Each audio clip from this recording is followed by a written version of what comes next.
Hello everyone, welcome to this channel. इस चैनल में मैं डिस्कस करती हूँ faculty recruitment notification from different colleges, universities and schools as well as PhD admission notification. तो इस चैनल को ज्वाइन कर सकते हैं and also you can join our Telegram channel. वहाँ मैं रेगुलरली वैकेंसी अपडेट्स का जो नोटिफिकेशन होता है वो पोस्ट करती रहती हूँ। Private colleges, universities and school से जो निकलता है तुरंत आपको नोटिफिकेशन वहाँ मिल जाएगा। लिंक डिस्क्रिप्शन में है, वहाँ से जाके आप चेक कर सकते हैं। इस वीडियो में मैं बात करने वाली हूँ एक रिक्रूटमेंट नोटिफिकेशन की। परमानेंट रिक्रूटमेंट है। दिल्ली टेक्नोलॉजिकल यूनिवर्सिटी से वैकेंसी निकला हुआ है असिस्टेंट प्रोफेसर के लिए। ये है नोटिफिकेशन, आप देख सकते हैं। For recruitment for the post of assistant professor 12 तारीख को निकला है ये vacancy notification. For candidates having MSc MA in relevant branch और इक्विवेलेंट। अगर आपके पास MSc है या फिर MA है और 55% मार्क्स उसमें होना चाहिए। SC ST other caste and categories के लिए 5% का रिलैक्सेशन है। एलिजिबिलिटी मार्क्स है 55% एंड 5% लेस है अदर कास्ट एंड कैटेगरीज के लिए। तो आप ऑनलाइन फॉर्म फिल कर सकते हैं टिल 30 अप्रैल। तो 30 तारीख तक आप फॉर्म भर सकते हैं और आपको फॉर्म फिल करके उसका फोटोकॉपी भेजना है विथ जितना सारा आपका एकेडमिक क्वालिफिकेशंस का डॉक्यूमेंट्स है उसका फोटोकॉपी आपको सेल्फ अटेस्ट करके भेजना है in this address: director recruitment branch, administrative block, Delhi technological university. और वो 10 मई से पहले आपको भेजना है। तो चलिए देख लेते हैं किस सब्जेक्ट में कितना पोस्ट निकल के आया है। सो यह डिपार्टमेंट वाइज सीट मेंशन है, आप देख सकते हैं। यहाँ से अच्छा खासा वैकेंसी है, 158 पोस्ट्स है। डिज़ाइन में टोटल नंबर ऑफ पोस्ट है 6। कैटेगरी वाइज आप यहाँ से सीट डिस्ट्रीब्यूशन चेक कर लेना। एनवायरमेंटल इंजीनियरिंग में है 10 पोस्ट, इंफॉर्मेशन टेक्नोलॉजी में है 13 पोस्ट, सॉफ्टवेयर इंजीनियरिंग में है 5 पोस्ट, इकोनॉमिक्स में है 4 पोस्ट, मैनेजमेंट में है 27 पोस्ट, बायोटेक्नोलॉजी में है 9 पोस्ट, मैकेनिकल इंजीनियरिंग में है 34 post, computer science and engineering में 50 पोस्ट है। तो it's a huge number of vacancy, you can definitely apply here. तो टोटल 158 वैकेंसी यहाँ निकल के आया हुआ है। बाकी यहाँ आप डिटेल्स देख सकते हैं। तो यहाँ आपको डिसिप्लिन वाइज लिंक दिया गया है, आप देख सकते हैं। पे scale, essential qualification, relevant branch and relaxation for the post. आपको इस लिंक से क्लिक करके पूरा डिटेल्स मिल जाएगा। तो हर एक सब्जेक्ट के लिए देखिए अलग अलग से लिंक यहाँ मेंशन्ड है। तो इसमें क्लिक करके आप डिटेल में नोटिफिकेशन चेक कर सकते हैं। Procedure for submission of application, आपको ऑनलाइन ही अप्लाई करना है, लेकिन उसके साथ साथ एनेक्स्चर 1 जो कि मैं आपको दिखा दूंगी, एनेक्स्चर 1 डाउनलोड करके उसको भी फिल करके आपको भेजना है।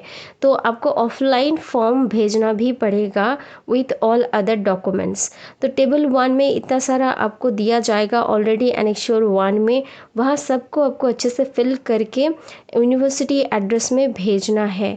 तो कितना सारा पॉइंट्स मिलेगा आप खुद भी चेक कर सकते हैं, आपका API क्या बन रहा है एंड उस बेसिस में स्टूडेंट्स का सिलेक्शन यहाँ होना है। तो कैंडिडेट को जो है प्रिंट आउट लेना है ऑनलाइन एप्लीकेशन फॉर्म का एंड ऑल्सो एनेक्स्चर 1, उसके साथ साथ xerox copy of other documentary evidences. जितना सारा आपका एलिजिबिलिटी क्वालिफिकेशन है सबको आपको भेजना है along with proof of fees. Last date इसका रखा गया था 14 को, यानी कि आज इसका लास्ट डेट था, लेकिन ये डेट अभी एक्सटेंड होके 30 हो गया है। 30 तारीख तक आप फॉर्म भर सकते हैं। प्रोसीड्यूर फॉर सिलेक्शन यहाँ दिया गया है।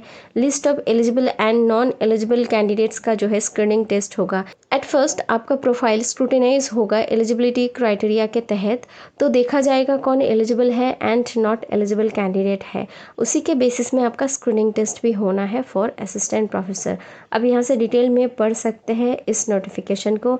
एग्जाम्शन किन किन के लिए है ये भी यहाँ मेंशन्ड है। तो जिसके पास ऑलरेडी PhD डिग्री है वो एग्जेम्प्टेड है इस स्क्रीनिंग टेस्ट से।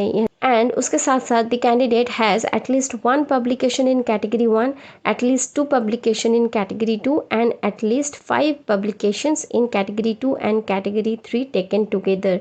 तो कैटेगरी 1, 2, 3 क्या है आप यहाँ से चेक कर सकते हैं। अगर आपका पब्लिकेशन रिसर्च पब्लिकेशन यहाँ से है तो भी आप एग्जेम्प्टेड है स्क्रीनिंग टेस्ट से। तो देख सकते हैं ये है आपका तीनों का कैटेगरी। तो वेटेज बेसिकली यहाँ रिसर्च पेपर का ही ज़्यादा है, जैसे कि आप देख सकते हैं। PhD डिग्री अगर आपके पास है इसके साथ साथ आपका अगर अच्छे कोई पब्लिकेशंस है, रिसर्च पब्लिकेशंस किसी अच्छे जर्नल से या फिर यूनिवर्सिटी प्रेस से, तो आप ज़्यादा एलिजिबल माने जाएंगे। एंड एप्लीकेशन फ़ीस देख लीजिए, 1000 रहेगा अनरिजर्व्ड ओबीसी कैंडिडेट के लिए and 500 EWS SC ST category के लिए रहेगा।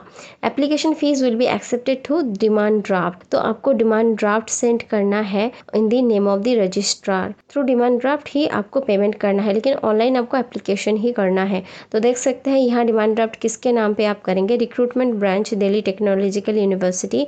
बाकी यहाँ कुछ जनरल इंस्ट्रक्शंस है, आप यहाँ से पढ़ सकते हैं, जो कि हम लोग ऑलरेडी डिस्कस कर चुके हैं मोरल लेस। यहाँ से भी वो चीज़ आप पढ़ सकते हैं। ये आप देख सकते हैं एनेक्चर 1, तो इसी को आपको फिल करके भेजना है विथ योर एप्लीकेशन फॉर्म। तो ये एक इम्पॉर्टेंट चीज़ आपको याद रखना है। तो चलिए देख लेते हैं कि अप्लाई कैसे करना है। ये है उनका रिक्रूटमेंट पोर्टल, लिंक आपको डिस्क्रिप्शन में मिल जाएगा। तो यहाँ से जाके आप एडवर्टीजमेंट भी चेक कर सकते हैं, एनेक्चर 1 डाउनलोड भी कर सकते हैं। जितने सारे इंपॉर्टेंट डिटेल्स है यहाँ से आप पढ़ सकते हैं। ऑनलाइन पेमेंट का स्टेप्स भी यहाँ बताया गया है, जो कि डिमांड ड्राफ्ट के थ्रू ही होने वाला है। Syllabus for screening test will be uploaded shortly. जो भी सिलेबस होगा इस पोर्टल में आपको मिल जाएगा। उसके लिए आपको यूनिवर्सिटी पोर्टल विजिट करना पड़ेगा फ्रिक्वेंटली, ठीक है। तो रजिस्ट्रेशन कैसे करना है आप देख सकते हैं, अप्लाई ऑनलाइन के सेक्शन में रजिस्ट्रेशन का लिंक दिया गया है। You need to click on this registration and आप फॉर्म फिल कर पाएंगे इस रिक्रूटमेंट के लिए। आई होप इतना क्लियर हो गया होगा। कोई डाउट है या फिर क्वेरी है, you can definitely ask in the comment section. And अगर आपको वीडियो हेल्पफुल लगा होगा, you can share it with your friends, those who are searching for this kind of job opportunities. Thanks for watching the video and stay tuned for more such content on faculty recruitment notification and PhD admission related content.